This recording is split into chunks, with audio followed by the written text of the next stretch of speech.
আসসালামু আলাইকুম, সবাইকে স্বাগতম জানাচ্ছি আর্থেস স্কুলে। তোমাদের যে ক্লাস 3 বইয়ের 82 নম্বর পৃষ্ঠার 7 নম্বর অঙ্কটা একজন আমাকে কমেন্টস করে বলেছিল। 81 82 2 পেজের অঙ্কর কথা বলেছে এবং 82 পৃষ্ঠার এই 7 নম্বর অঙ্কটাকে ইন্ডিকেট করে বলেছে যে এটা বুঝতে কষ্ট হয়, সেজন্য এই অঙ্কটা করে দেওয়ার জন্য। তো এটা আমি দুইভাবে করে দেখাবো। একটা হচ্ছে তোমাদের যে বইতে দেওয়া আছে, বইতে যে এরকম ছক দেওয়া আছে, এটা কিভাবে হবে সেটা বুঝিয়ে দিব। তারপর আবার এটাকে আমি খাতায় অঙ্কের মতো করে লিখে দেখাবো। ওকে, তারপর আমি ধীরে ধীরে তোমাদের 81 82 পেজে বাকি অঙ্কগুলোও দিব ইনশাল্লাহ। তো দেখো এখানে প্রশ্ন প্রথমে কি বলেছে যে ঈদ উপলক্ষে একটি গ্রামের দরিদ্র জনগণকে সহায়তা করার জন্য 30 জন সচ্ছল ব্যক্তির প্রত্যেকের নিকট থেকে 12 কেজি করে চাল সংগ্রহ করা হলো। সংগৃহীত চাল 18টি দরিদ্র পরিবারের মধ্যে সমানভাবে ভাগ করে দিলে প্রত্যেক পরিবার কত কেজি করে চাল পাবে? তো একটা জিনিস খেয়াল করো, প্রথমে বলেছে যে 30 জন সচ্ছল ব্যক্তির প্রত্যেকের নিকট থেকে, আচ্ছা 30 জন ব্যক্তির প্রত্যেকের থেকে মানে একজনের থেকে নেবে 12 কেজি চাল সংগ্রহ করবে। সংগৃহীত চালকে পরে 18টি দরিদ্র শ্রেণীর পরিবারের মধ্যে ভাগ করে দিবে। তো প্রথমে আমাদের কাজটা কি দেখো, যে একজন থেকে পাবে হচ্ছে 12 কেজি, তো 30 জন থেকে কত পাবে? বেশি পাবে। বেশি পড়লে আমরা কি করি? গুণ করি, ঠিক আছে? একজন থেকে যদি 12 কেজি চাল সংগ্রহ করে, তারা 30 জন থেকে সংগ্রহ করবে। তো 30 জন থেকে সংগ্রহ করলে আমরা কি করব? 12-র সাথে 30 গুণ করব। ওকে, তো দেখো এই জিনিসটাই তারা গাণিতিক বাক্যের মতো করে দিয়েছে যে মোট চাল হবে, চালের পরিমাণটা কত হবে দেখো, 30 জন ব্যক্তি 12 কেজি করে দিবে। অর্থাৎ আমরা কি করতাম, কথায় লিখলে এটাকে গুণ করে দিতাম, ঠিক আছে? এই জন্য এটা গুণ হবে। আমি এটা ওকে আগে এভাবে তোমাকে দেখিয়ে দিচ্ছি বইটা, তারপর আমি খাতায়ও করে দিব ইনশাল্লাহ। তার মানে কতজন কত কেজি চাল দিল, দুইটাকে আমরা গুণ করব। গুণ করলে সমান কতটুকু আসে, যেটা হচ্ছে আমরা চাই চালটুকু সংগ্রহ করব, সেটার অ্যান্সার। দেখো 3 বারং কত হয়? 3 বারং 36 হয়। 36 লিখে এই যে একটা শূন্য আছে, শূন্যটাকে দিয়ে দিলাম। এটা হচ্ছে আমি শর্টকাটভাবে এই গুণটা করেছি। হ্যাঁ, দেখো 30 জন ব্যক্তি 12 কেজি করে দিবে, সেই জন্য এটা গুণ হবে। গুণ করার ফলে কী হচ্ছে, শর্টকাট গুণ করেছি, 3-এর সাথে 12 গুণ করেছি, 3 বারং হলো 36 লিখেছি, আর এখানে যে শূন্য ছিল এই শূন্যটাকে বসিয়ে দিয়েছি, হয়ে গেল 360 কেজি। এখন দেখো প্রত্যেক পরিবারকে দেওয়া হবে। আচ্ছা, এখানে বলেছে যে এই যে যে চালটা আমরা পেলাম, এই চালটা 18টি দরিদ্র পরিবারের মধ্যে ভাগ করে দেওয়া হবে। মনে রাখবা যে ভাগ করে দেওয়ার কথা বললেই আমরা ভাগ করব। ওকে, ভাগ করে দেওয়ার কথা বললেই আমরা কি করব? ভাগ করব। তাহলে দেখো মোট চাল সংগ্রহ করা হয়েছে 360 কেজি, এটাকে আমরা ভাগ করব 18টি পরিবারের মধ্যে। তো মোট যে চালটা আছে সেটা আমরা আগে লিখব, এই চালের পরিমাণটাকে পরিবারের সংখ্যা দিয়ে ভাগ করব, 18 দিয়ে ভাগ করব। আচ্ছা, 18 দিয়ে যদি আমি এটাকে ভাগ করি, এটাও আমি তোমাদেরকে শর্টকাটভাবে করে দিচ্ছি। 18কে 18, 18 দুগুণে কত? 36 হয়। তাহলে 18 দিয়ে 36কে কাটলে দেখো 18 দুগুণে 36 হয়। আর এই যে শূন্যটা আছে, এই শূন্যটাকে আমি এখানে বসিয়ে দিব। আমি শর্টকাট ওয়েতে ভাগটা করেছি, আবার আমি এর পাশে করেও তোমাদের দেখিয়ে দিচ্ছি, একটু দেখো। তো দেখো এইখানে আমাদের উত্তরটা কত এসছে? 20 কেজি। অর্থাৎ প্রত্যেক পরিবার পাবে 20 কেজি করে চাল। আমাদের অঙ্ক কিন্তু হয়ে গিয়েছে।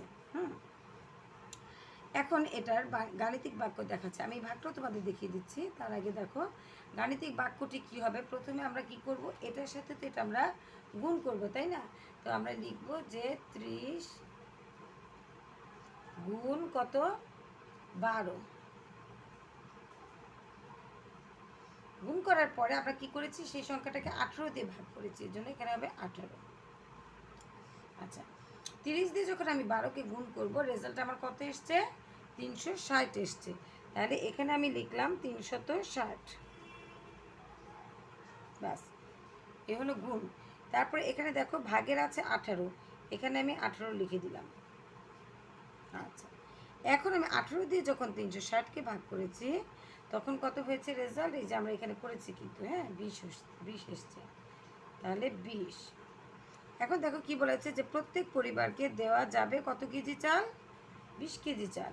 অর্থাৎ এর মোট কথাটা হচ্ছে যে প্রথমে আমরা চালগুলোকে একত্রিত করে দেখব যে টোটাল কতটুকু চাল হলো।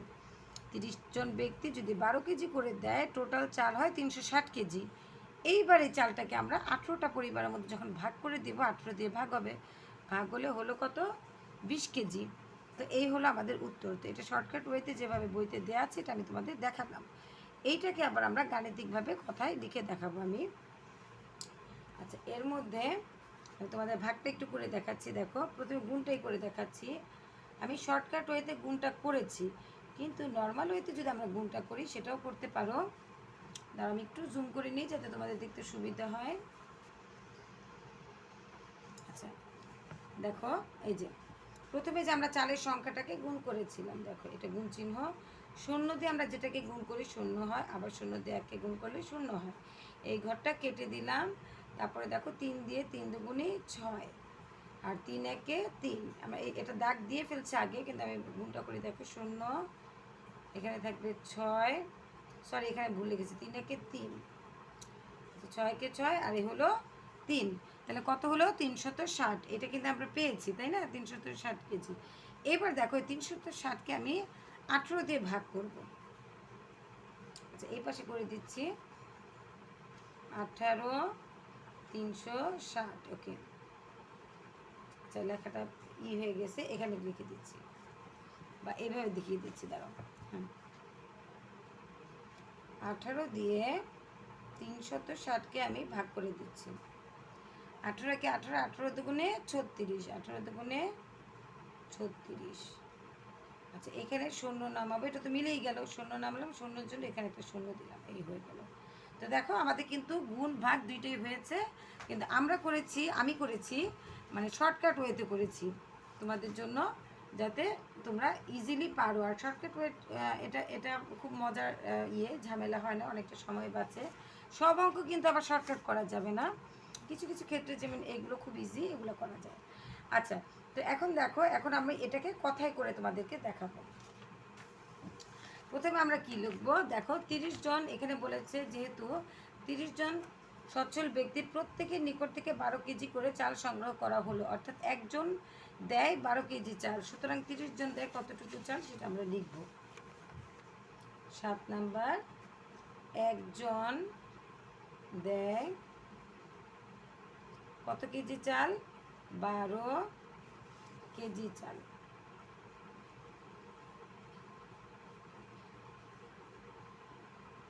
আচ্ছা, একজন দেয় 12 কেজি চাল, সুতরাং 30 জন দেয়, 12-র সাথে আমরা কি করব, 30কে গুণ করে দিব, কেজি চাল।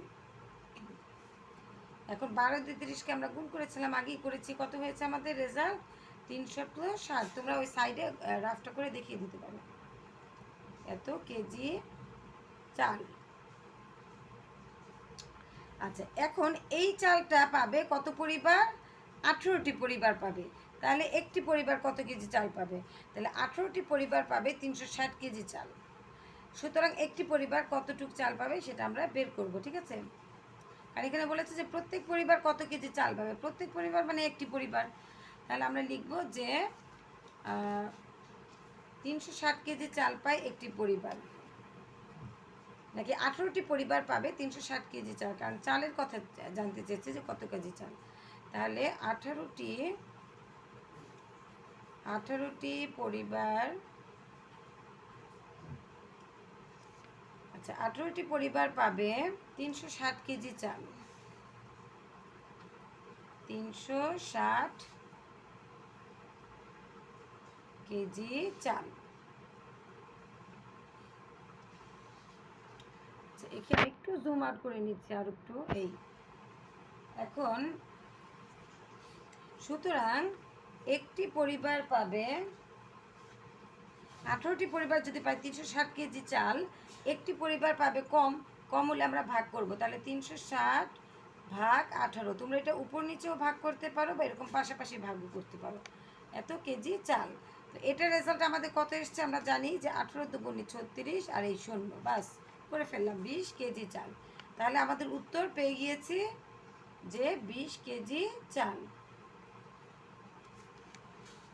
আচ্ছা, উত্তর হলো, অঙ্কটা কিন্তু খুব সহজ, হ্যাঁ, 20 কেজি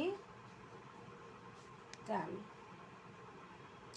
তাহলে আমাদের প্রথমে কী কাজ করলাম, চালগুলোকে আমরা একত্রিত করলাম, মোট কতটুকু চাল হলো সেটা বের করলাম, ওখান থেকে আমরা ভাগ করে দিলাম। আর ভাগ করতে গেলেই আমাদের ভাগ করতে হবে, তাই ওইভাবে আমাদের চলে এলো অ্যান্সার 20 কেজি চাল। ঠিক আছে, তো আশা করি তোমরা বুঝতে পেরেছো। যারা আমার চ্যানেল থেকে দেখছো তাদেরকে অসংখ্য ধন্যবাদ। আমার চ্যানেলটা যারা সাবস্ক্রাইব করনি প্লিজ সাবস্ক্রাইব করে দিও এবং লাইক কমেন্ট শেয়ার করে দিও। আর যারা আমার পেজ থেকে দেখছো তারা আমার পেজটাকে ফলো দিয়ে একটা লাইক কমেন্ট শেয়ার করে দিও। ঠিক আছে, আর আমি ইনশাল্লাহ 82 পেজের আরও দিব। আমার ভিডিওটা অনেক বড় হয়ে যাবে, তোমাদের কাছে অনেক বোরিং লাগবে, বিধায় আমি আজকে এই অঙ্কটাই দিলাম। তারপর আমি 81 পৃষ্ঠায় যাবো, 81 82 ইনশাল্লাহ আমি চেষ্টা করবো রেগুলারই ভিডিও দেওয়ার জন্য। এই 2 দিন আমি একটু ব্যস্ত থাকার কারণে দিতে পারিনি। তো তোমরা যদি আরও অন্য কোনো পেজের ভিডিও চাও ইনশাল্লাহ, বা অন্য কোনো সাবজেক্টের চাও আমাকে বলতে পারো, চেষ্টা করবো ইনশাল্লাহ দেওয়ার জন্য। তো সকলে ভালো থেকে সুস্থ থেকে ইনশাল্লাহ দেখা হবে পরবর্তী ভিডিওতে। আল্লাহ হাফিজ, আসসালামু আলাইকুম।